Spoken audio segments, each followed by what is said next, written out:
Bismillahirrahmanirrahim. Assalamualaikum warahmatullahi wabarakatuh.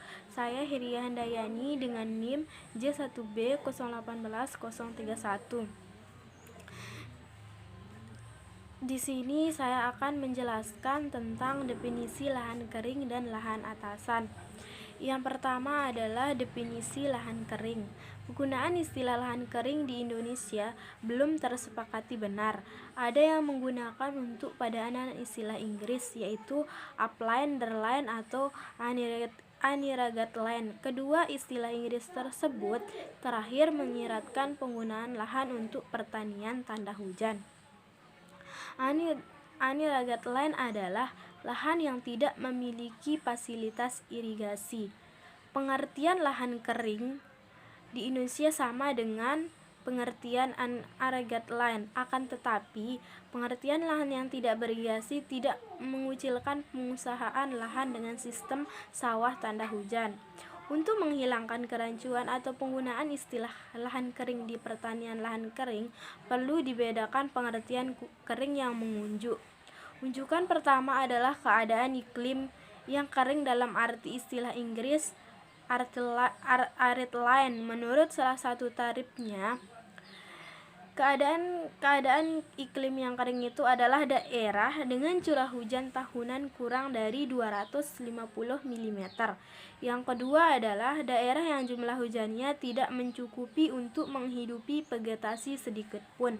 Dan yang ketiga adalah daerah yang jumlah hujannya tidak mencukupi untuk memapankan atau establisi pertanian tanpa irigasi. Dan yang terakhir adalah daerah dengan jumlah evaporasi potensial melebihi jumlah curahan aktual. Selanjutnya adalah unjukan yang kedua, keadaan lahan yang berkaitan dengan pengatusan alamiah lancar atau bukan rawa, daratan banjir, lahan dengan air tanah dangkal, dan lahan basah alamiah lainnya.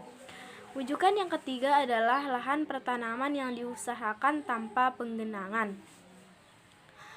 Untuk penjelasan untuk unjukan pertama dapat digunakan istilah dengan daerah kering atau kawasan iklim kering. Untuk unjukan kedua dapat dipilih istilah lahan atasan atau upland. Untuk unjukan yang terakhir dapat diterapkan istilah lahan kering. Jadi, pertanian lahan kering ialah pertanian yang diusahakan tanpa penggenangan lahan garapan. Maka, padi sawah dan perikanan kolam atau air tawar dan tambak tidak termasuk, akan tetapi padi gogo, palawija, perumputan pakan, perkebunan, pekarangan termasuk pertanian lahan kering. Selanjutnya adalah lahan atasan. Istilah lahan atasan dapat digunakan sebagai pedoman upland, dan lahan bawahan atau baru dapat digunakan sebagai pedoman lowland. Menurut pengertian geografi atau menurut kenisbian kedudukan. Berdasarkan alasan teknis dan biaya, kebanyakan lahan atasan tidak diberi layanan irigasi. Memang ada proyek kecil irigasi pedesaan dan lembaga irigasi tradisional, misalnya Subak di Bali, yang melayani irigasi lahan atasan. Namun, layanan utama irigasi ditunjukkan kepada lahan bawahan.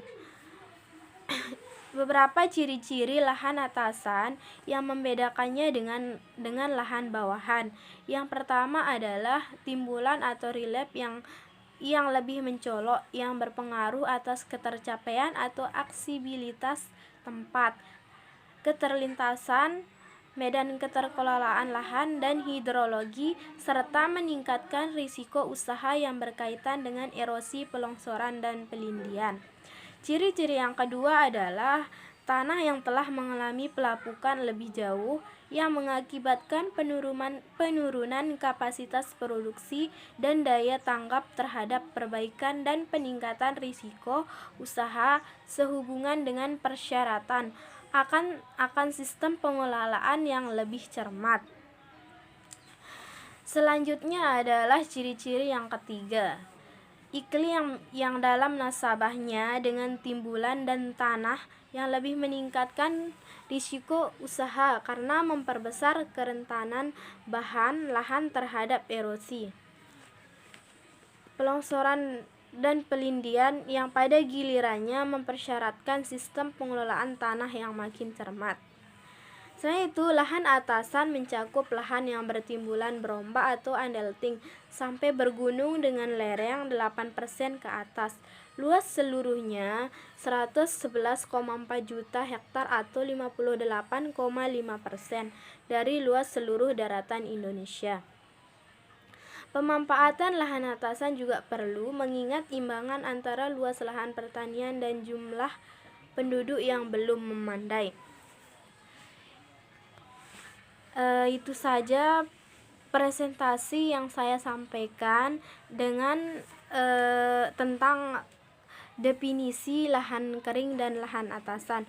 Kurang dan lebihnya mohon dimaafkan. Terima kasih. Assalamualaikum warahmatullahi wabarakatuh.